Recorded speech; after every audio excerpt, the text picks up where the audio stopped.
আমি যখন এখানে দায়িত্বপ্রাপ্ত হয়েছি আমার কাছে মনে হয়েছে আমি এখানে আসলাম কেন। I can't make any difference, আমার তো আসার দরকার নাই। বিডিআর এর বিচার 2 বার শুনানি পিছাইতে হয়েছে, কোনো পিপি নাই, পিপিজিপি ছাড়া তো কোনো বিচার হয় না। তা আমি কোর্টটা ফেলে রেখে দিব? তা আমাদের হয় কি, যখন আমরা ওই সাইড থেকে বলি, ধরো তোমাদের প্রজন্মের কাছ থেকে আমরা চাই কি তোমরা আরেকটু ইনডেপথ রিসার্চ করে বলো যে আপনার কি করার ছিল, মানে আমার এখানে কি করার ছিল, উচ্চ আদালতে আমার কি করার ছিল, আর পিপিজিপি নিয়োগে আমার কি করার ছিল। কিন্তু যারা আজকে বাংলাদেশ স্বাধীন করে তারপরে সেই 71 সালের আপনার 72 সালে আওয়ামী লীগ যেভাবে এসে ক্ষমতায় বসেছে, এরকম অনেকে এখন চেষ্টা করছে যে ডক্টর ইউনূসকে ভাঙিয়ে যদি একটু সুযোগ সুবিধা নেওয়া যায়, অনেক দিন থাকতে হবে, 10 বছর থাকতে হবে, কোনো রাজনীতি চলবে না, এরকম কিছু মানুষ আছে। বাংলাদেশে এমন কোনো একটা জায়গা নাই যেই জায়গায় আপনি গিয়ে দেখবেন যে এই অফিস বা এই সেকশনটা যেখানে কিনা আওয়ামী লীগের আধিপত্য এখনো বিন্দু মাত্র কমেছে। সব জায়গায় তাদের লোকজন, কিন্তু তাদের আওয়াজ কমেছে। তারা যে কাজগুলো করতো সেই কাজগুলো করতে পারছে না। যদি সুযোগ আসে তারা ঠিক আগের পরিচয়ে ফিরে যাবে। আদালতে টানানো একটা ছবিকে নামিয়ে ফেলেছি। আমার মনে হয় আরেকটা ছবি আদালতে টানানো উচিত, কিন্তু সেটা লয়ারদের পেছনের দেয়ালে। সেটা হচ্ছে জাস্টিস শামসুদ্দিন চৌধুরী মানিক সিলেট সীমান্তে যখন কলার পাতায় শুয়ে আছে, ওই ছবিটা সব আদালতের পেছনে টানিয়ে রাখা উচিত। তাহলে সবাই বুঝতে পারবে যে আসলে বিচারকদের কি ভূমিকা থাকা উচিত। আসসালামু আলাইকুম ওয়া রাহমাতুল্লাহি ওয়া বারাকাতুহু। যারা এই মুহূর্তে ভিডিও দেখছেন তাদেরকে অনুরোধ করব দয়া করে পুরো ভিডিও সম্পূর্ণ দেখবেন। খুবই গুরুত্বপূর্ণ এবং অত্যন্ত ইম্পর্টেন্ট একটা ভিডিও নিয়ে উপস্থিত হয়েছি আপনাদের মাঝে। প্রিয় দর্শক শ্রোতা মণ্ডলী, বন্ধুগণ, অবশেষে দীর্ঘ সময় পর গণমাধ্যম কর্মীদের সঙ্গে কথা বলেছে আমাদের আইন, বিচার ও সংসদ বিষয়ক উপদেষ্টা, আমাদের সকলের প্রিয় আসিফ নজরুল। প্রিয় দর্শক শ্রোতা মণ্ডলী, আসিফ নজরুল স্যার অবশেষে মুখ খুলেছে দেশের সমসাময়িক বিষয়গুলো নিয়ে তিনি কথা বলেছেন। প্রিয় দর্শক শ্রোতা মণ্ডলী, আসিফ নজরুল স্যার বলেছে সংস্কার ছাড়া আমাদের কোনো গতি নাই, আগে সংস্কার তারপরে নির্বাচন। এবং একই সাথে সাংবাদিক ইলিয়াস যেই অভিযোগ তুলেছে আসিফ নজরুলকে ঘিরে একের পর এক যে সমালোচনা হচ্ছে সেটা নিয়েও তিনি কথা বলেছেন। চলুন কথা না বাড়িয়ে আমরা দেখে আসি আসিফ নজরুল কি বলল, আমরা সেটা শুনি। এবং একই সাথে পিলখানার ঘটনা, বিডিআর হত্যাকাণ্ডের ঘটনা কেন এত ঢিলে হলো, কেন এত লেটে তদন্ত কমিশন গঠন করা হলো, এমন প্রশ্নের জবাবে আসিফ নজরুল কি বললো আমরা সেটা শুনে আসি। এবং একই সাথে ভারতীয় রয়ের এজেন্ট বাস্তবায়নে কি কাজ করছে আসিফ নজরুল, এই প্রশ্নের উত্তরে তিনি কি বললেন আমরা সেটা শুনবো। আশা করি সঙ্গে থাকবেন পুরো ভিডিওটি জুড়ে। যদি পুরো ভিডিওটি দেখেন তাহলে সমস্ত প্রশ্নের উত্তর আপনারা পেয়ে যাবেন। আমি সবসময় বলতাম দেশে যদি সুষ্ঠু নির্বাচন হয় তাহলে বিচার বিভাগ কখনো এত নির্মম, এত নিপীড়কে পরিণত হইতে পারে না। মনে আছে সেলিম ভাইরা মাঝে মাঝে বলতো জ্বলন্ত কোনুন থেকে ফুটন্ত করাই, কিন্তু আমার একটা থিওরি আছে, আমি আজকেও বলে যাই, দেশে 5 বছর পর পর নির্বাচন হলে জনগণের রায় প্রকৃতভাবে প্রতিফলিত হলে বাংলাদেশে যে অত্যাচারী দলগুলো আছে, শাসক দলগুলো, তারা এতটা অত্যাচারী হতে পারে না। এটা আমরা 91-এ দেখেছি, 96-এ দেখেছি, 2001-এ দেখেছি। যখন নির্বাচন বলে কিছু না থাকে, আমার তো কারো কাছে জবাব দিতে হয় না, ইচ্ছা মতো নির্যাতন শুরু হয় তখন। এটা একটু বলে রাখলাম, সব সংস্কারের মূলে যেন আমাদের নির্বাচন ভাবনা থাকে, স্মুথ ট্রানজিশন অফ পাওয়ার হতে হবে। এটা হচ্ছে সবচেয়ে ফান্ডামেন্টাল শর্ত। গণতন্ত্র বলেন, মানবাধিকার বলেন, আইনের শাসন বলেন, এটা হচ্ছে বেস। শুধু নির্বাচন দিয়ে কি হবে এই সমস্ত কথা আর বলেন না। শুধু নির্বাচন দিয়ে কি হবে না হবে এটা যারা বলেন, 1991 থেকে 2011-12 পর্যন্ত বাংলাদেশ কিভাবে চলেছে, আর 2014 থেকে 2024 পর্যন্ত কিভাবে চলেছে, এটা একটু নির্মোহভাবে কম্পেয়ার করে দেখবেন। এখন আমি বলি যে বিচার বিভাগের সংস্কারের দাবি যেটা, এগুলি তো পুরনো, মানে নতুন কোনো বিষয় না।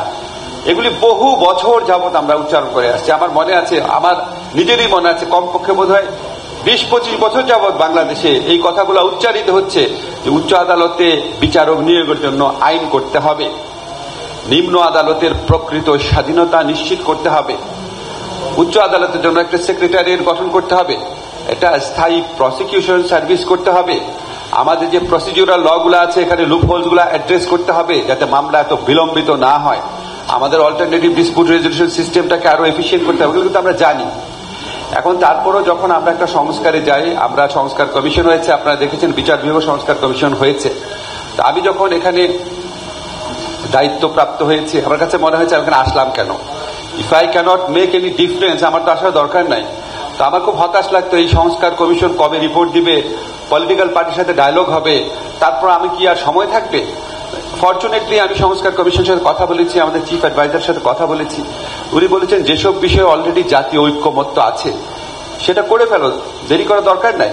তারপর আমরা সংস্কার কমিশনে আপনাদেরকে জানাতে চাই, বিচার বিভাগ ও সংস্কার কমিশনের পারমিশন নিয়ে ওনাদের সাজেশনের ভিত্তিতে আমরা কিছু সংস্কার করছি। কয়েকটা জিনিস জানিয়ে দিয়ে যায় এখানে। একটা হচ্ছে উচ্চ আদালতে বিচারক নিয়োগ। এটা হচ্ছে আমি মনে করি বাংলাদেশের সর্বনাশের অন্যতম কারণ। আমরা কেউ লক্ষ্য করি না, আমরা সারাক্ষণ খালি নিম্ন আদালতের স্বাধীনতা, নিম্ন আদালতের স্বাধীনতা বলে চিৎকার করি। নিম্ন আদালতের স্বাধীনতা বলতে আমরা বুঝি যে উচ্চ আদালতের কাছে তার জবাবদিহিতা থাকবে, এটাই তো। এখন উচ্চ আদালতে যদি হয় সবচেয়ে দুর্নীতিগ্রস্ত, সবচেয়ে পলিটিক্যাল পার্টির প্রতি সবচেয়ে লয়াল, সবচেয়ে দলবাজ, তাহলে এই নিম্ন আদালত স্বাধীনতা দিয়ে আপনি কি করবেন? ঠিক না? তাহলে প্রথম আমাকে ফিক্স করতে হবে উচ্চ আদালত। উচ্চ আদালত ফিক্স করতে হলে প্রথম যেটা করতে হবে সেটা হচ্ছে নিয়োগটা ঠিক করতে হবে। নিয়োগের সময় যদি জয় বাংলা বা জিন্দাবাদ বলা লোক শুধুমাত্র বিচারক হবে এটা নিশ্চিত হয়ে যায়, তখন তো আর ওই উচ্চ আদালতের কাছে আপনি কিছু আশা করতে পারেন না। ফলে এটা খুবই ভাইটাল এরিয়া। উচ্চ আদালতে নিয়োগের আইন সেটা আমরা 3টা ড্রাফট আমরা পেয়েছি। একটা বিচার বিভাগীয় সংস্কার কমিশন করে দিয়েছেন, একটা মাননীয় চিফ জাস্টিস করে দিয়েছেন ওনার অফিসের মাধ্যমে, আর এটা আছে যখন আপনার মনে আছে 111 গভর্নমেন্ট আমরা যখন বলি তাদের আমলে একটা আইন করেছিল। তো 3টা ড্রাফট আমরা দেখেছি অনেক কাছাকাছি, ফান্ডামেন্টাল বিষয়ে সামান্য কিছু মতভেদ আছে। তো বেসড অন দোজ 3 ল আমরা নিজেরা আইন মন্ত্রণালয়ের পক্ষ থেকে একটা বড় কনসালটেশন করে একটা আইন করেছি। এই শনিবার ইচ্ছা আছে আপনারা যারা আইনবিদ আছেন, রাজনীতিবিদদের মধ্যে যাদের আইন সংশ্লিষ্টতা আছে, মানে শামীম পাটোয়ারিকে ডাকলে জাতীয় পার্টির ভিউটা আমরা পাবো। ঠিক আছে? এরকম একটা দলকে রিপ্রেজেন্ট করেন বা দলকে রিপ্রেজেন্ট করা ছাড়াও সারাকে আমরা যদি ডাকি আমরা লিগাল এক্সপার্টদের মতামত পাবো, বোরান ভাইকে ডাকলে আমরা একাডেমিশনের মতামত পাবো। আমরা একটা ব্রড বেসড কনসালটেশন করবো এই শনিবারে। ইনশাআল্লাহ যত দ্রুত সম্ভব এই আইনটা করব। আমরা যদি আইনটা করে 30-40টা ভালো বিচারপতি নিয়োগ দিয়ে যাই উচ্চ আদালতে, অন্তত মানুষ তো 20-25 বছর 30-40 জন ভালো বিচারপতির সেবাটা পাবে, অন্তত এইটুক তো হবে। সেকেন্ড, আমাদের যে টার্গেট আছে বা ইচ্ছা আছে সেটা হচ্ছে উচ্চ আদালতের যে আলাদা একটা সেক্রেটারিয়ের দরকার। কেউ কেউ বলে সেক্রেটারিয়ের দরকার নাকি উচ্চ আদালতে একটা সচিবালয় নামকরণের মাধ্যমে দরকার, নাকি রেজিস্ট্রার জেনারেল অফিসকে সম্পূর্ণ ইন্ডিপেন্ডেন্ট করা দরকার। এটা একটু ডিবেট আছে। আমাদেরকে আগেই মাননীয় চিফ জাস্টিসের পক্ষ থেকে একটা প্রস্তাবনা দেওয়া হয়েছে, এটা নিয়েও আপনাদের সবার সাথে কনসালটেশন করবো। একটু কনসালটেশন লাগবে, এটা আমরা করে যাব। ইচ্ছা আছে এটা 3 মাসের মধ্যে করব। প্রথম যেটা বললাম সেটা 1 মাসের মধ্যে করব। আরেকটা হচ্ছে আমাদের যে স্থায়ী প্রসিকিউশন সার্ভিস। একটু আগে আমাকে সরওয়ার বলছিল বাংলাদেশে এমন একটা সিস্টেম, আপনি দলবাজ না হলে অ্যাটর্নি জেনারেল অফিস হোক আর পাবলিক প্রসিকিউশন সার্ভিসে হোক, সেখানে আইনজীবী হিসেবে নিয়োগ পাওয়ার সুযোগ খুবই কম। তো আমরা এটা চাই, এটা সলিউশনটা হচ্ছে স্থায়ী প্রসিকিউশন সার্ভিস। এটা নিয়েও আমাদের এই দেশে বহু বছরের ঐক্যমত আছে। এটা করার চেষ্টাও করা হয়েছিল 111 আমলে, পরে এসে আওয়ামী লীগ গভর্নমেন্ট এই প্রচেষ্টাটা বাদ দিয়ে দিয়েছে। এটা করব, এটা হয়তো 6 মাস লাগবে। আর তারপর আমাদের কিছু প্রসিডিউরাল লুপহোলস আছে, এটা বড় বড় আইনজীবীরা জানেন, এটাও করার ইচ্ছা আছে। তারপর আমাদের যে রুলস গুলার আছে এটা কোডিফিকেশন নাই। তারপর আমাদের বুরহান ভাই বলেন যে আমাদের আইনগুলার মধ্যে অনেক ভুল আছে, এগুলি কারেকশন করব। ইচ্ছা আছে যদি বছর খানেক সময় পাই অন্তত এই কাজগুলো করে যাব। তারপর অনেক কাজ বাকি থাকবে। তারপর পলিটিক্যাল পার্টির ওনারশিপের একটা ব্যাপার আছে, নেক্সট গভর্নমেন্ট এসে অনেক কিছুই বাতিল করে দিতে পারে। বাট আমার মনে হয় আমাদের ঐক্যমতটা যত সুশক্ত থাকবে, নেক্সট পলিটিক্যাল গভর্নমেন্টের পক্ষে ওটা বাতিল করাটা তত কঠিন হবে, তত অসম্ভব হবে। আর একটা কথা বলে শেষ করি, আমরা কিন্তু সংস্কার নিয়ে বহু কাজ করি। আমাদের একটা কথা বলে না যে রিইনভেন্টিং দ্য হুইল, একটা কাজ বারবার করি, বারবার বলি। আমার মনে হয় আমরা একটু অ্যাপ্রোচটা চেঞ্জ করতে পারি, আমরা কি একটা ট্র্যাক রেকর্ড করতে পারি। এই বিষয়টা নিয়ে এত বছর যাবত কথা হচ্ছে, এরপরে এই উদ্যোগ নেওয়া হয়েছে, এরপরে এই উদ্যোগ নেওয়া হচ্ছে, এটা করা দরকার, এত মাসের মধ্যে করা দরকার, এইভাবে করা দরকার। একটা চার্ট দেন সুপারিশ না দিয়ে, যে আপনারা যখন প্রস্তাব করবেন যে এরকম স্থায়ী প্রসিকিউশন সার্ভিস দরকার, বলেন যে এরকম আইন হয়েছিল এত সনে, এরপর এটা বাদ দিয়ে হয়েছে, মানুষ যেন ট্র্যাক করতে পারে যেগুলো কোথায় হারায় যায়, আমরা পরে খুঁজে পাই না। তো আমার মনে হয় সংস্কার যতই বহুল চর্চিত এবং অনেকাংশে অ্যালার্জিক একটা শব্দ হয়ে যায়, সংস্কার ছাড়া তো আমাদের গতি নাই। ঠিক আছে? সংস্কার নিয়ে জিল্লু যেটা বলেছে বহু কাজ হয়েছে, একমাত্র জাতীয় সংস্কার পার্টি গঠন ছাড়া বাকি সংস্কার ক্ষেত্রে সমস্ত কাজই হয়ে গেছে। এই পার্টি করার একটা চিন্তা খুঁজে দেখতে হবে। খুঁজে দেখতে হবে। সংস্কার পার্টি কিন্তু এখন হয় নাই, করা যেতে পারে বোধ হয়। যাই হোক, আমার মনে হয় সংস্কার ছাড়া তো আমাদের গতি নাই। রিকনস্ট্রাকশন বলি, তারপর রিফর্ম বলি, যেটাই বলি না কেন, এই সিস্টেমটা ভাঙতে হবে। এই সিস্টেমটা ভাঙতে হবে। আমি আপনাদের একটা কথা বলে শুধু শেষ করি। বাংলাদেশে 1972 সনে একটা রক্ষা কবচ রাখা হয়েছিল উচ্চ আদালতের স্বাধীনতার জন্য। বলা হয়েছিল প্রধান বিচারপতিকে রাষ্ট্রপতি নিজে নিয়োগ করবে, নিজে স্বাধীনভাবে, কারোর সাথে পরামর্শ না করে। কেন করা হয়েছিল? যাতে পলিটিক্যাল ইনফ্লুয়েন্স না থাকে। তো আমি যতবার কনস্টিটিউশনাল ক্লাস দিতাম, আমি আমার স্টুডেন্টকে জিজ্ঞেস করতাম, তোমরা কি কেউ বিশ্বাস করো রাষ্ট্রপতি স্বাধীনভাবে প্রধান বিচারপতিকে নিয়োগ দেয় নাকি প্রধানমন্ত্রীর কথা অনুযায়ী দেয়? আজ পর্যন্ত একটা স্টুডেন্টও বলে নাই যে রাষ্ট্রপতি স্বাধীনভাবে দেয়। তারা সবাই, কোথাও লেখা না, কিন্তু প্রত্যেকে জানে এটা প্রধানমন্ত্রীর ইচ্ছাই দেয়। আর প্রধানমন্ত্রীও ওনার ইচ্ছা অনুযায়ী যেন দেয়, এই জন্য অত্যন্ত অনুগত ভৃত্য শ্রেণীর লোকদেরকে বাংলাদেশে রাষ্ট্রপতি বানায়, যাতে ওইটাও এনশিওর করার জন্য, অথবা ওনারা রাষ্ট্রপতি হওয়ার পর ভৃত্যে পরিণত হন। তো এটাকে আমাদেরকে অ্যাড্রেস করতে হবে। এটা লিগাল লুপ হোলস এর মাধ্যমে করার, আমরা অনেক ভালো ভালো ল করতে পারি। আমি আরেকটা উদাহরণ দিই যে আমরা একবার ডক্টর কামাল হোসেন স্যারের সাথে মালদ্বীপে গিয়েছিলাম। মালদ্বীপের কনস্টিটিউশন দেখি পৃথিবীর শ্রেষ্ঠ কনস্টিটিউশন, পৃথিবীর সবই আছে ওর মধ্যে, কিন্তু ফাংশন করে নাই। তো আপনি যত ভালো আইন, যত ভালো সংবিধানই বানান না কেন, যদি প্রতিষ্ঠান গড়ে তোলা না যায়, আমাদের যদি সংস্কার মানসিকতায় যদি পরিবর্তন না আসে, তাহলে এগুলি সাস্টেইন করা কঠিন হয়। এই আলোচনাগুলো সেই মানসিকতা গড়ে তোলার অনেক বড় ভূমিকা রাখবে। বাংলাদেশের এমন কোনো একটা জায়গা নাই যেই জায়গায় আপনি গিয়ে দেখবেন যে এই অফিস বা এই সেকশনটা যেখানে কিনা আওয়ামী লীগের আধিপত্য এখনো বিন্দু মাত্র কমেছে। সব জায়গায় তাদের লোকজন, কিন্তু তাদের আওয়াজ কমেছে। তারা যে কাজগুলো করতো সেই কাজগুলো করতে পারছে না। যদি সুযোগ আসে তারা ঠিক আগের পরিচয়ে ফিরে যাবে। তো আমি আমার আলোচনা, এই রাজনৈতিক ভবিষ্যৎটা কি দেখেন, মানে কোন দিকে যাচ্ছে বাংলাদেশ যদি এরকম চলতে থাকে, এটা যদি এরকম চলতে থাকে, হ্যাঁ আমরা বিজয় এনেছি। ধরেন যারা আজকে বাংলাদেশ স্বাধীন করে তারপরে সেই 71 সালের আপনার 72 সালে আওয়ামী লীগ যেভাবে এসে ক্ষমতায় বসেছে, এরকম অনেকে এখন চেষ্টা করছে যে ডক্টর ইউনূসকে ভাঙিয়ে যদি একটু সুযোগ সুবিধা নেওয়া যায়, অনেক দিন থাকতে হবে, 10 বছর থাকতে হবে, কোনো রাজনীতি চলবে না, এরকম কিছু মানুষ আছে। ডক্টর মোহাম্মদ ইউনূসও কিন্তু কোনোদিন বলে নাই যে সে মানে আজন্মকাল সে ক্ষমতায় থাকবে, অনেকদিন ক্ষমতায়, সে এরকম কিছু বলে। সে বলেছে একটা সংস্কার করবে, তারপর চলে যাবে তারা। কিন্তু তারা চাচ্ছে এখন সেই মানুষগুলো কি, সেই মানুষগুলোর চিন্তা ভাবনা হচ্ছে কর্নেল তাহেরের মতো, বাংলাদেশকে একটা সেকুলার রাষ্ট্র করতে হবে। ভারত যে প্রেসক্রিপশন দেয় সেই প্রেসক্রিপশন অনুযায়ী অন্য কারোর মাধ্যমে, এটা শেখ হাসিনার মাধ্যমে তো পুরোপুরি করা যায় না, অন্য কারোর মাধ্যমে সেটা করা যাবে, করা সম্ভব। এবং এরা দেখবেন এই যে সামনে পাঠ্যপুস্তক নিয়ে যে আলোচনা আসবে, এই আলোচনায় তারা ভেটো দেবে। জাতীয় সঙ্গীত পরিবর্তন নিয়ে যে কথা হচ্ছে সেটাতেও কিন্তু তারা ভেটো দিচ্ছে এখন। সো এই মানুষগুলোর হাতে যদি এটা থাকে, এরা যদি নাকি মানে আমাদের আলোচনাকে কোনো গুরুত্বই না দেয়, পাত্তাই না দেয়, বা পিনাকিদা বলেন, মাহমুদুর রহমান বলেন, আপনি বলেন, মিনার রশিদ বলেন, মুশফিক ভাই দেশে যাওয়ার পরে হয়তো তাকে একটু পাত্তা দেওয়া হচ্ছে, তিনি এখানে থাকা অবস্থায় কিন্তু তাকে নিয়ে ওইভাবে আলোচনা করা হয় নাই। তো আমরা গেলেও হয়তো এরকম কিছু দৌড়াদৌড়ি দেখা যাবে। তো বেসিক্যালি যারা কিনা এখন এই সিদ্ধান্তগুলো গ্রহণ করছে, তারা যদি এই সিদ্ধান্ত গ্রহণ করতে পারে, প্রথম আলো এবং ডেইলি স্টারের যেই মানে সুশীল মার্কা যে কথাবার্তা তারা তুলে ধরতে চাচ্ছে, সেটা যদি করা সম্ভব হয়, তাহলে বাংলাদেশ একটা সেকুলার রাষ্ট্রের দিকে যাবে আমি মনে করি। এবং এখানে রাজনীতি বলতে রাজনৈতিক দলের হাতে রাজনীতি পট পরিবর্তনের কোনো সুযোগ থাকবে না। তো আমাদের এই সবারই যেটা চাওয়া, এটা কমন চাওয়া, যেটা মানে হয়তো আমাদের অনেকের বিভিন্ন রকমের ফ্রাস্ট্রেশন আছে, তো কমন চাওয়া যেটা, সেটা এক নাম্বার হচ্ছে যে বাংলাদেশে আর ফ্যাসিবাদ কখনো ফিরে আসবে না, নাম্বার 1। নাম্বার 2, বাংলাদেশ এই স্বৈরশাসন, তীব্র স্বৈরশাসন, আমাদের গণতান্ত্রিক অধিকার হরণ এবং বাংলাদেশকে ইন্ডিয়ার ভেসেল স্টেট বানানোর যে চেষ্টা, এটা শুরু হয়েছে আওয়ামী লীগের হাত ধরে, এবং আওয়ামী লীগ এটা করছে। সো আওয়ামী লীগের রাজনীতি যেন বাংলাদেশে আর কখনো দাঁড়াতে না পারে। 3 নাম্বার, বাংলাদেশে যে ভারতীয় আধিপত্যবাদ যেটা প্রতিষ্ঠিত হয়েছিল আওয়ামী লীগের মাধ্যমে, হাসিনা সরকারের মাধ্যমে, সেই ভারতীয় আধিপত্যবাদ যেন হাত গুটায়। আমরা যেন আমাদের মর্যাদা নিয়ে আমাদের স্বাধীনতা, সার্বভৌমত্বকে রক্ষা করতে পারি এবং জাতীয় মর্যাদাকে যেন আমরা ঊর্ধ্বে তুলে ধরতে পারি। 3 নাম্বার। 4 নাম্বার, বাংলাদেশ যেন একটা ডেমোক্রেটিক গণতান্ত্রিক রাষ্ট্র হিসেবে বিকশিত হয়, এর সম্ভাবনাটা যেন সেভাবে বিকশিত হয়। এই 4টা আমাদের আকাঙ্ক্ষা। আমি মনে করি যে এই ব্যাপারে আমরা সবাই, এখানে যারা আছি 4-5 জন, আমরা সবাই একমত, এবং এটার জন্য আমাদের সমস্ত অ্যাক্টিভিজম ডেডিকেটেড ছিল সোফার। তো তারপরে একটা বিপ্লব হলো, এই বিপ্লবটা যে হয়ে যাবে, এটা আমি যতই বলি যে আমি অনেক আশা দেখাইছি, মানুষজন আমাকে বলতো যে আপনি তো প্রত্যেকদিন হাসিনাটা ফেলায় দেন। হ্যাঁ, আমি দেখাইছি এটা, কিন্তু স্টিল এটা এখন আমার কাছে স্বপ্নের মতো যেটা সম্ভব হয়েছে। এটা হাসিনা পালিয়ে গেছে এবং আমি ফ্যাসিবাদ পরাজিত হয়েছে এইভাবে। এবং আমার এটা এখানে ইলিয়াস যতই বলুক, ইলিয়াস যতই পেসিমিস্টিক ওয়েতে বলুক, আমি মনে করি না যে আওয়ামী লীগ আর জীবনে স্বনামে বা হাসিনার পরিবার কখনো বাংলাদেশে প্রতিষ্ঠা পাবে, এটা সম্ভব না।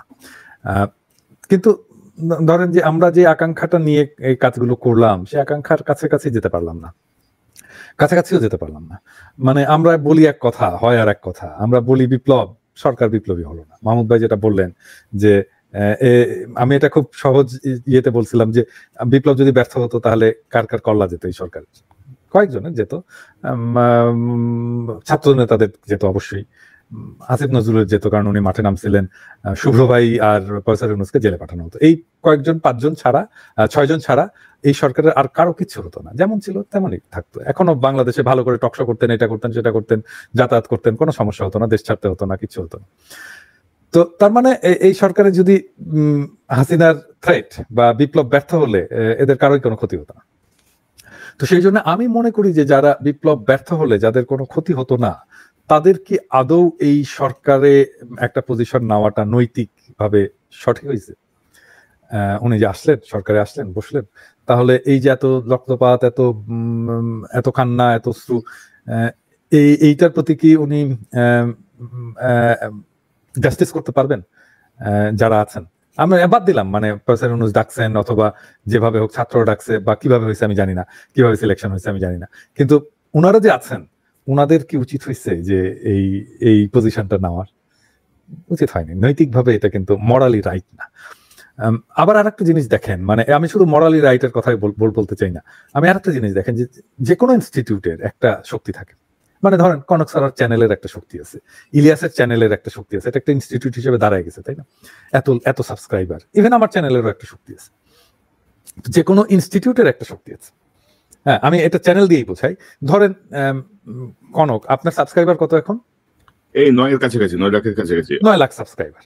তো এইটা কিন্তু আপনার চ্যানেলের একটা অর্গানিক একটা শক্তি। মানে কনক সার্ভার বাদ দিলেও আপনার চ্যানেলের একটা অর্গানিক শক্তি হচ্ছে 9 লাখ সাবস্ক্রাইবার আছে, যার কাছে আপনি চ্যানেলে যাই তোলেন না কেন, আপ করেন না কেন, একটা নোটিফিকেশন যাবে এবং তাদেরকে দেখার জন্য ইউটিউব নিজের তরফ থেকেই তাদেরকে বলবে যে আসো এখানে দেখো, তোমার এই চ্যানেলে নতুন কন্টেন্ট আপ হয়েছে, তাই না? এটা কিন্তু চ্যানেলের একটা অর্গানিক শক্তি। হ্যাঁ, বাট এইটার সাথে কনক সারোয়ার একজন ফিগার হিসেবে তার শক্তিটা যুক্ত হয়ে এই কনক সারোয়ার চ্যানেলের যে ওভারঅল ইনফ্লুয়েন্স সেটা তৈরি হয়, তাই না? আমার চ্যানেলও তাই, ইলিয়াসের চ্যানেলও তাই। তো রাষ্ট্রেরও সেরকম একটা শক্তি থাকে, অর্গানিক শক্তি। রাষ্ট্রের আমলাতন্ত্র থাকে, তার ব্যুরোক্রেসি থাকে, তার প্রশাসন থাকে, তার ইনস্টিটিউট গুলো থাকে, এগুলো সবগুলো মিলেই শক্তি। এটার পাশাপাশি যখন রাষ্ট্রের শাসক বা রাষ্ট্রের নেতার শক্তিটা যুক্ত হয়, তখন তার ওভারঅল ইনফ্লুয়েন্সটা তৈরি হয়। এখন ধরেন আমি যদি বলি, আমি কারো নাম ধরে বলতে চাই না, ধরেন আমি বললাম যে পররাষ্ট্র উপদেষ্টা। হ্যাঁ, পররাষ্ট্র উপদেষ্টা পলিটিক্যালি কতখানি ইম্পর্টেন্ট? 0, 0। মানে পলিটিক্যালি ওনার ইনফ্লুয়েন্স কি? মানে উনি যদি পররাষ্ট্র উপদেষ্টা না হতেন, উনি যদি রাস্তায় দাঁড়াইতেন, ওনার কাছে এসে কয়জন কথা বলতো? কারা যেত? হ্যাঁ, বা উনি যদি ডাকতেন যে আসেন আমরা আজকে রাজপথে নামবো, আমরা আজকে এইটার ব্যাপারে আমি প্রতিবাদ করব, এই যে ইন্ডিয়া ছেড়ে দিয়েছে, মানে উনি উপদেষ্টা না কিন্তু উনি একজন পার্সন, ইন্ডিয়া ছেড়ে দিয়েছে, আজকে আসেন আমরা আজকে প্রতিবাদ করব, বন্যা হয়েছে প্রতিবাদ করবো, উনি উপদেষ্টা না। কয়জন লোক আসতো ওনার ডাকে? তো এটাই তো ওনার পলিটিক্যাল ইনফ্লুয়েন্স। তাহলে ওনার পলিটিক্যাল ইনফ্লুয়েন্স কি শূন্য? তাহলে একটা বিপ্লবী সরকারে যদি এইরকম লোক থাকে, তাহলে এইটা রাষ্ট্রের যে ইনস্টিটিউশনাল, যে স্ট্রাকচারাল যে ক্ষমতা, পাওয়ার, সেটার বাইরে যেতে পারে না, সেটাকে ছাপিয়ে যেতে পারে না। এটাকে যখন ছাপিয়ে যায় তখন রাষ্ট্র এবং ওই সময়ের শাসনটা একটা ফেনোমেনা হয়ে ওঠে। আমরা যদি এটা এর ক্ষেত্রে দেখি, ধরেন আমরা যদি জিয়াউর রহমানের ক্ষেত্রে দেখি, জিয়াউর রহমান যখন আসলেন, ক্ষমতায় আসলেন, একটা রাষ্ট্র ছিল, কিন্তু জিয়াউর রহমান তার পার্সোনাল কারিশমাটাকে এমন একটা জায়গায় নিয়ে গেলেন যে উনি এই রাষ্ট্র ছাপিয়ে উনি একটা ব্যাপক একটা প্রভাব সৃষ্টি করতে পারলেন, তাই না? তো সেই জিনিসটা যখন হলো না, তাহলে এই বিপ্লবটা রিডিউসড হয়ে যায়। মানে বিপ্লবের লোক নাই রাষ্ট্রের মধ্যে, রাষ্ট্র ক্ষমতার মধ্যে, এবং এটা বিপ্লবী সরকার হয় না, এবং যারা যায় তাদের পার্সোনাল ক্যারিশমাটা এমন একটা জায়গায় না যে তারা এই রাষ্ট্রকে কিছু দিতে পারছেন। হ্যাঁ, কিছু পারছেন না দিতে। তো সেই জন্য মাহমুদ ভাই যেটা বললেন যে স্লো, আম, আহ, এটা এটা এটা ফাংশন করছে যেভাবে যেভাবে রেসপন্ড করছে একটা ইস্যুতে, সেটা অনেক স্লো, এটা খুব এফেক্টিভ না। সেটা সেই কারণেই হচ্ছে। এখন ধরেন একজন ইন্ডাস্ট্রিতে হচ্ছে, ইন্ডাস্ট্রিতে আনরেস্ট হচ্ছে, তো বা আনসারে বিদ্রোহ হচ্ছে, তো আনসারে বিদ্রোহ হচ্ছে ওইখানে যে যদি স্বরাষ্ট্র উপদেষ্টা যদি যে দাঁড়িয়ে ওদের সামনে যদি কনফ্রন্ট করতে না পারেন, তাহলে তো কি হলো, তাই না? তাহলে তো হবে না। তো তাহলে এই সরকারের এমন লোকজন থাকা দরকার ছিল যেখানে সামনে দাঁড়িয়ে কনফ্রন্ট করতে পারবে এই ইস্যুগুলোতে। তো এই জায়গাটাতে এখন যদি ধরা যাক যে এই সরকার আবার সেই ঘুরে মাগুর স্যাং, আমাদের বগুড়ার ভাষায় বলে আর কি, যে আবার সে আগের ঘটনাই ঘটে গেল আর কি, মানে একটা সহনীয় আওয়ামী লীগ শাসন আমাদেরকে উপহার দিল, তাহলে তো এই বিপ্লব তো ব্যর্থ। তাহলে এই বিপ্লব ব্যর্থ, কারণ এই বিপ্লব যেই লক্ষ্য নিয়ে হয়েছিল সেই লক্ষ্যগুলো কোনটাই পূরণ করতে পারলো না। এবং এটা যেন কোনোভাবেই একটা সহনীয় আওয়ামী শাসন, একটা সহনীয় সো কল্ড সেকুলার শাসন যেন না হয়, সেই চেষ্টাটা আমাদের অব্যাহত রাখতে হবে। আমার মনে হয় এত বড় একটা গণহত্যার পরে যেভাবে দেশটা শুরু হওয়ার দরকার ছিল, কারণ আমি কয়েকটা পয়েন্ট যদি কনক ভাই বলি। এক নম্বর, পরের দিনই যেটা দরকার ছিল, আমি বিশ্বাস করতে পারি না, কালকে আমাকে একজন একটা ভয়েস মেল পাঠিয়েছে একজনের মাধ্যমে, সেই ব্যক্তিকে বলেছে আমাকে যেন সেটা পাঠায়। সিলেটে একজন আহত ছাত্র, তার হসপিটালে চিকিৎসার অভাবে তাকে বের করে দিয়েছে, তার চিকিৎসার টাকা নাই।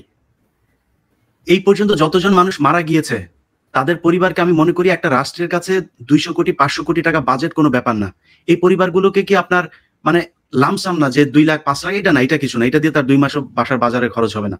অন্তত কম পক্ষে কোটি টাকা তাদেরকে একটা দিতে হবে, যে এই টাকাটা তাদের পরিবারকে দেয়া হলো। বিডিআর বিদ্রোহ, কথিত যে বিডিআর বিদ্রোহের কথা বলে বিডিআর এর এই যে সদস্যদেরকে রাখা হয়েছে, পরের দিন তাদেরকে, আপনার চ্যানেলেও দেখছি যে অনেক মানুষ কথা বলছে যে বিডিআর বিদ্রোহটা আসলে এটা বিডিআররা করে না, এটা ভারতের একটা ছিল, আওয়ামী লীগের একটা নাটক ছিল। তাহলে এখন পর্যন্ত বিডিআর সেই সৈনিকরা কেন জেল থেকে বের হইতে পারে নাই? তাদেরকে তো তার পরের দিন বের করতে হবে, সেটা করা হয় নাই। ঠিক 4 তারিখে 5 তারিখের আগেও 3-4 দিন আগেও আপনি যখন কিনা এই 19 জুলাই যখন কিনা গণহত্যাটা করা হলো, তারপরে প্রথম কিন্তু শেখ হাসিনা আপনার একটা তৈরি করতে চেয়েছিল, প্লট তৈরি করতে চেয়েছিল, এবং সেটাতে নেতৃত্ব দিয়েছে ব্যবসায়ীরা। তাদের সাথে একটা মিটিং হলো, সেই মিটিং এর ভেতরে ব্যবসায়ীরা যেভাবে নগ্নভাবে শেখ হাসিনাকে সমর্থন করেছে, যে তারা এই সরকারের সব পর্যায়ে গিয়ে তারা সরকারের পাশে থাকতে চায়, সেই ব্যবসায়ীদেরকে আমি মনে করি সব কটাকে ধরে জেলখানায় ঢুকানো দরকার ছিল। যদি তাদের বিরুদ্ধে সেটা নাও হয়, তাদের কাছ থেকে টাকা নিয়ে যে এক একটা কোম্পানিকে ধরে দিতে হবে যে তুমি 10 কোটি টাকা দিবা, তুমি 10 কোটি টাকা দিবা, প্রতিটা পরিবারকে তাদের টাকা। কারণ তাদের এই শেখ হাসিনার পিছনে তারা থাকবে, এটা বলার কারণেই শেখ হাসিনা সাহস পেয়েছে আবার ফের 3 তারিখ 4 তারিখ 2 তারিখে এই গণহত্যাগুলো চালানো। অর্থাৎ তাদেরকে করতে হবে। বাংলাদেশ সেনাবাহিনীতে যাদেরকে গত 15 বছরে বহিষ্কার করা হয়েছে, স্বেচ্ছা অবসরে যেতে বাধ্য করা হয়েছে, গুম করা হয়েছিল বিভিন্ন জায়গায়, তাদের যদি মানে বয়স থাকে বা সেটা চুক্তিভিত্তিক নিয়োগে হলো, বিভিন্ন গুরুত্বপূর্ণ জায়গায় দেওয়া, এবং যে অফিসারদের চাকরি গিয়েছে তাদের সবাইকে সেনাবাহিনীতে খুব দ্রুত চাকরিতে নিয়ে যেতে হবে। পরে আদালতে টানানো একটা ছবিকে নামিয়ে ফেলেছি। আমার মনে হয় আরেকটা ছবি আদালতে টানানো উচিত, কিন্তু সেটা লয়ারদের পেছনের দেয়ালে। সেটা হচ্ছে জাস্টিস শামসুদ্দিন চৌধুরী মানিক সিলেট সীমান্তে যখন কলার পাতায় শুয়ে আছে, ওই ছবিটা সব আদালতের পেছনে টানিয়ে রাখা উচিত। তাহলে সবাই বুঝতে পারবে যে আসলে বিচারকদের কি ভূমিকা থাকা উচিত। তো এই যে বিষয়টা, আমরা যত আইন করি, যত সংবিধানকে টাইট করি, মানসিকতা এবং মানুষগুলোর যদি পরিবর্তন না হয়, তাহলে কোনো সংস্কারই ফ্রুটফুল হতে পারে না। আমরা justice Latifur Rahman, justice ATM Afzal, justice Mustafa কামালদেরকে জাজ দেখেছি, তাদের দেখলে যেমন আমাদের আস্থা বেড়ে যেত, ঠিক একই জায়গায় যখন আমি শামসুদ্দিন চৌধুরী মানিক অথবা ইস্তেসিনার মতো লোকদেরকে দেখি, তখন আমার মধ্যে নানান শঙ্কা ভর করে। সুতরাং এই বিচার ব্যবস্থা সংস্কারের করার সময় আমাদের মাথায় রাখতে হবে যে কোন ব্যক্তিগুলোকে আমরা এখানে নিচ্ছি, যে এই ব্যক্তিরাই কিন্তু ডিফারেন্স মেক করে দিতে পারে। সুতরাং আইন বা সংবিধান দিয়ে সবকিছু বেঁধে রাখা যাবে না। ব্যক্তি সিলেকশনের ব্যাপারে আমাদের মারাত্মকভাবে সচেতন হতে হবে। এবং সবচেয়ে বড় কথা হচ্ছে রাজনৈতিক যে প্রক্রিয়া, ঘুরে ফিরে কিন্তু রাজনীতি এখানে ঘুরে ফিরে আসবে। আমি যতই নিয়ম কানুন করি, কিন্তু যখন একটা নিপীড়ক সরকার আসবে, তখন কিন্তু পুরো বিচার ব্যবস্থাকে নানানভাবে হাত পা বাঁধতে থাকে, এবং এক পর্যায়ে বিচার ব্যবস্থাও তাদের হাতিয়ারে পরিণত হয়, যেটা হয়েছিল। Supreme court guardian of the constitution, supreme কোর্টের প্রধান বিচারপতি বসে বসে যেটা করতেন, যে তিনি ফেসবুক এবং ইউটিউবে দেখতেন কোন কোন বিরোধী নেতা বা কোন ব্যক্তি সরকারের বিরুদ্ধে বক্তৃতা দেয়। ওনার একটা সেল গঠন করেছিলেন, আমি ব্যক্তিগতভাবে এটার ভিকটিম আমি জানি। তাদের কাজ ছিল কে কে বক্তৃতা দিল সরকারের বিরুদ্ধে খুব তীক্ষ্ণ বক্তৃতা দিয়েছে তাকে কোনো না কোনো ফর্মে আদালতে এনে আদালত অবমাননার মামলায় ফেলা। আমি তখন একটা বক্তৃতা দিয়েছিলাম যে এই যে গত ইলেকশনের পরে যেটা যে নির্বাচনে শেখ হাসিনা সর্বশেষ নির্বাচন ছিল, যে আরেকটা পার্লামেন্টের মেয়াদ থাকা অবস্থায় পরবর্তী পার্লামেন্ট শপথ গ্রহণ কিভাবে করে, এটা কনস্টিটিউশনের যে ভায়োলেশন, এই কথাটা আমি একদম আইন দিয়ে যুক্তি দিয়ে বুঝিয়ে বলেছিলাম। আমি সুপ্রিম কোর্টে গিয়ে দাঁড়ালাম, প্রধান বিচারপতি আমাকে বললো আপনার মামলা শুনবো না, আপনি আগে দাঁড়ান এখানে। আমি তো ভাবলাম না জানি কোন অপরাধ হয়ে গেল। বললেন যে কোথায় কি বলেন সব খবর আমাদের কাছে আছে। আমি তো মাইলট থাকতেই পারে। বলে যে আমরা একটা কথা বলেছি, আপনি কি করে এরকম একটা ব্যাখ্যা দিলেন, আমি তো বুঝি নাই। তা আমি বললাম যে মাইলট আমি তো যতদূর জানি আমি আদালতের ব্যাপারে কিছুই বলি নাই, আমি একটা ব্যাখ্যা দিয়েছিলাম। বলে যে আপনাকে সাবধান করে দিচ্ছি, কন্টেম্প করতাম কিন্তু করি নাই, কিন্তু যদি কথা বলেন তাহলে কিন্তু কন্টেম্প। আমি তো সুপ্রিম কোর্টের বিরুদ্ধে কিছুই বলি না, আর একটা কথা বলবেন কোর্ট থেকে বের করে দেব। তো this was the supreme court. একজন বিচারক, সুপ্রিম কোর্টের প্রধান বিচারপতির কাজ হচ্ছে বাইরে আমরা কোথায় কি বলছি সেটাকে নিয়ন্ত্রণ করার জন্য কন্টেম্পকে হাতিয়ার হিসেবে ব্যবহার করা। অন্যদিকে কত হাজার কন্টেম্প পিটিশন পেন্ডিং আছে আমি পরিসংখ্যান নাই, কিন্তু এই গত 10 বছরে যত কন্টেম্প পিটিশন হয়েছে কোনো একটা কন্টেম্প পিটিশনের কোনো শুনানি করা যায় না। কোনো কোর্ট বলে যে আমরা আদালত অবমাননা, সরকারের কোনো এজেন্সি আদালতের আদেশ ভায়োলেশন করেছে এটা আমরা শুনতে পারবো না। কারণ সংশ্লিষ্ট বিচারকদের উপরে চাপ সৃষ্টি করা হতো যে প্রশাসন যা করে করবে, কোনো কন্টেম্পটের শুনানি যদি করেন তার বেঞ্চ থাকবে না। এবং যারা এরকম শুনানির চেষ্টা করেছেন তাদের বেঞ্চ ভেঙে গেছে।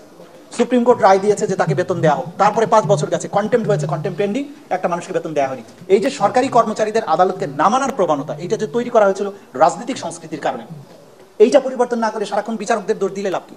এই যে প্রশাসন যন্ত্র, তারা ডেলিবারেটলি সরকারের সুপ্রিম কোর্টের আদেশগুলো অমান্য করতো, এই জায়গাতেও সংস্কার আনতে হবে।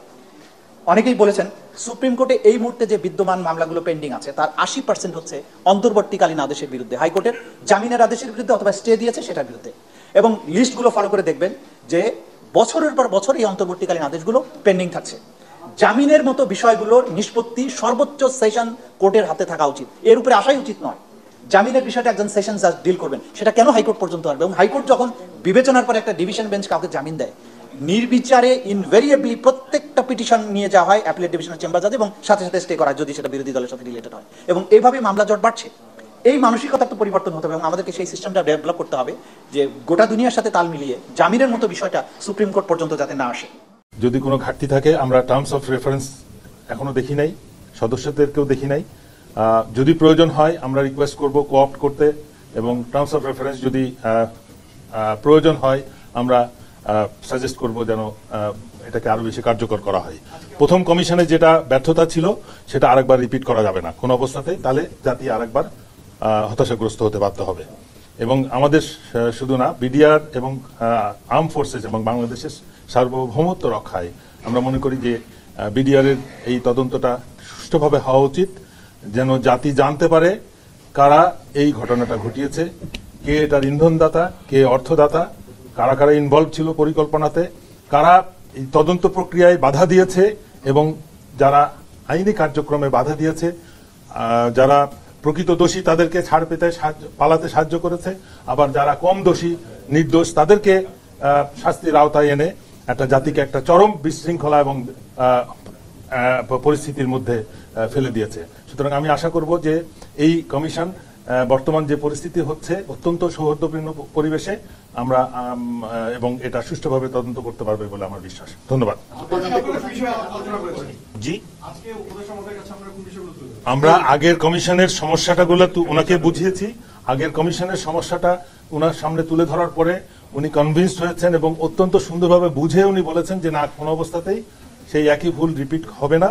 সেই জন্য প্রয়োজনে কমিশনের মেম্বার কোঅপ্ট করা হবে এবং দরকার হলে টার্মস অফ রেফারেন্সও আবার পুনর্মূল্যায়ন করা হবে বা সংশোধন বা বৃদ্ধি করা হবে। সম্মানিত বন্ধুগণ, দর্শক শ্রোতা মণ্ডলী, আপনারা দেখতে পারলেন। ব্যক্তিগত মতামত অবশ্যই কমেন্টে জানিয়ে যাবেন আপনারা কি বলতে চান, কি বলবেন আসিফ নজরুলকে ঘিরে, আপনাদের মতামত, অপিনিয়ন কিংবা অভিমত কি। প্রিয় দর্শক শ্রোতা মণ্ডলী, সম্প্রতি নানা ধরনের তর্ক বিতর্কের মধ্যে দিয়ে সময় পার করছে আসিফ নজরুল। আপনারা সকলেই বিষয়টি অবগত আছেন। সাংবাদিক ইলিয়াস আসিফ নজরুলের বিরুদ্ধে গুরুতর একটা অভিযোগ তুলেছে। ইলিয়াস হোসেন ভাই বলেছে, দাবি করেছে তিনি তার প্রতিবেদনে যে সাংবাদিক ইলিয়াস ভাই বলেছে আসিফ নজরুল ভারতীয় এজেন্ডা বাস্তবায়নে কাজ করছে এবং ভারতের রয়ের হয়ে তিনি কাজ করছেন। আসলে কি সত্যিকার অর্থেই ভারতীয় রয়ের এজেন্ডা বাস্তবায়নে কাজ করছে আসিফ নজরুল, নাকি এটা সম্পূর্ণ মিথ্যা অপবাদ দেওয়া হচ্ছে তার বিরুদ্ধে? আপনারা কি মনে করেন অবশ্যই কমেন্ট করবেন, কমেন্ট করে আপনাদের মতামত জানাবেন। ভালো থাকবেন, সুস্থ থাকবেন। আমরা কথা আর বাড়াচ্ছি না, আজকের মতো এ পর্যন্তই বিদায় নিচ্ছি। আমাদের চ্যানেলে নতুন হলে চ্যানেলটা সাবস্ক্রাইব করার অনুরোধ জানাবো আপনাদেরকে। আল্লাহ হাফেজ, আসসালামু আলাইকুম ওয়া রাহমাতুল্লাহি ওয়া বারাকাতুহু।